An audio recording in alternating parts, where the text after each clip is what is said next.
Cassandra definitely wants Paris dead because she knows he's gonna fuck shit up. And it's possible that Hector also wants Paris dead, but I don't know about that one. There's like one version he does, the other version he doesn't.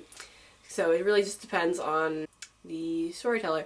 Anyway, the prophecy's out there that Paris is about to fuck shit up, but everyone's kind of ignoring it and letting him stay in Troy. But they do send him on a mission to Sparta.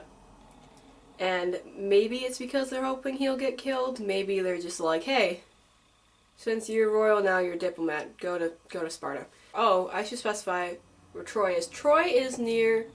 It's like a very rich port city. Where it was then is part of where Turkey is now. I'm pretty sure.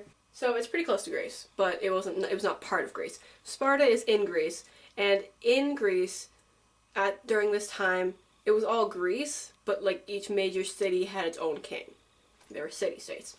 So they go to Sparta, which is a city-state known for being metal as fuck, and they're all like about war and shit. You ever seen 300? I haven't. Pretty sure that's about Spartans. Like I'm like 99% sure that's about Spartans. It's not accurate, but you get the feel. Why am I drinking this much coffee? I'm just drinking because I'm holding it. I don't even need coffee. It's not even warm. Okay, so Paris goes to Sparta, and he proceeds to fuck shit up. I don't even know what he was there for. In some versions, he kidnaps Helen, and in other versions, he and Helen run away together back to Troy.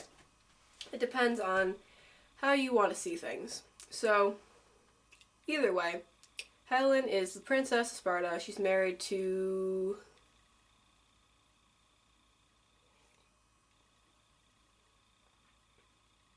Menelaus. She's married to Menelaus. Now she's gone, and Menelaus is pretty pissed about it. Understandably. They get back to Troy, and Paris is like, listen, King Priam, Menelaus is a douchebag, so I want to keep Helen here with me, because we love each other. And Priam is like, whatever, man.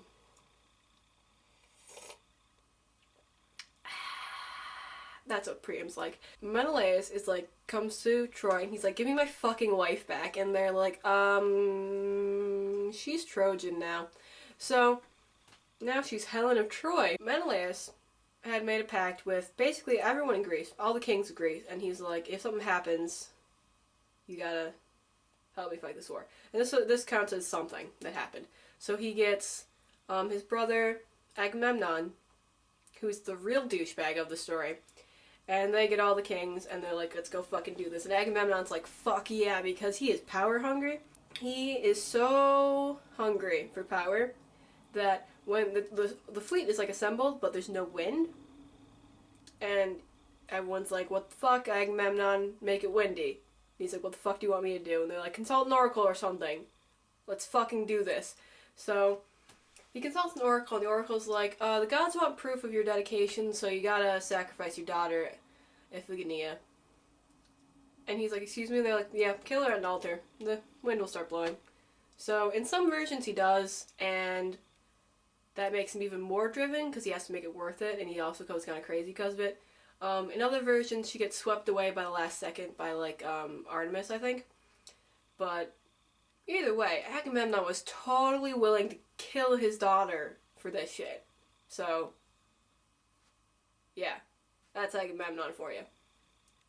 He gets stabbed in a bathtub by his wife later, it's okay. So, this guy, Odysseus, he is also kind of a douchebag, but he's really smart. He goes and is helping recruit people, and he's like, hey, Achilles and Patroclus, who is Achilles' BFF slash possibly cousin slash probably lover.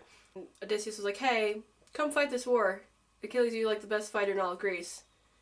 And Achilles is like, I know. When Achilles was a baby, his mother, who is the river nymph from earlier, whoa, the timelines don't match up at all in Greek myths, but I'm pretty sure the two people that got married that started the whole shit storm, Achilles' mother, but Achilles is like grown now, because timelines don't make a lick of fucking sense.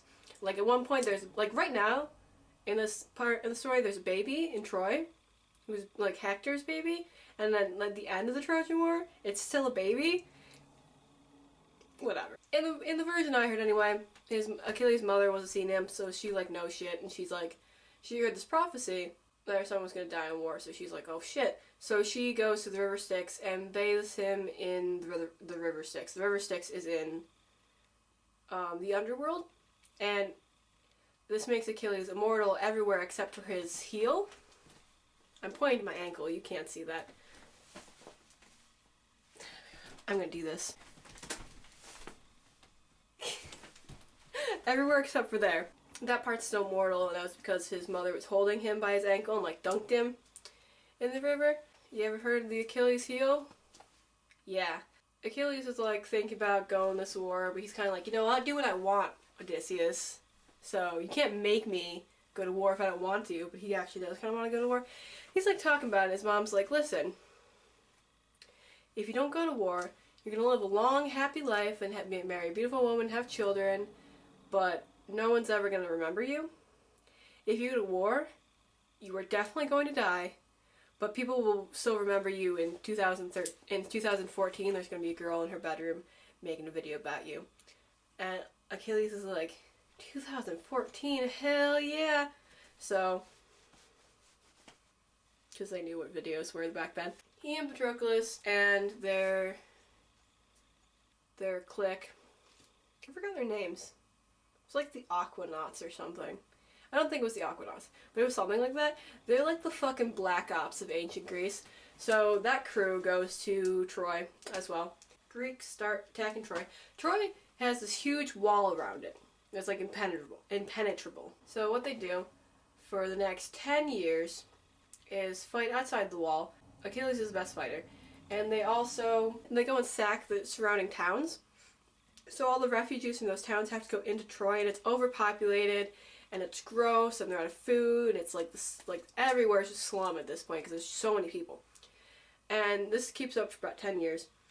And after like 10th year, everyone is like, this is where the Aeneid not the Aeneid. This is where the Iliad picks up at the 10-year mark. And the Iliad is called the Wrath of Achilles, and you about to find out why.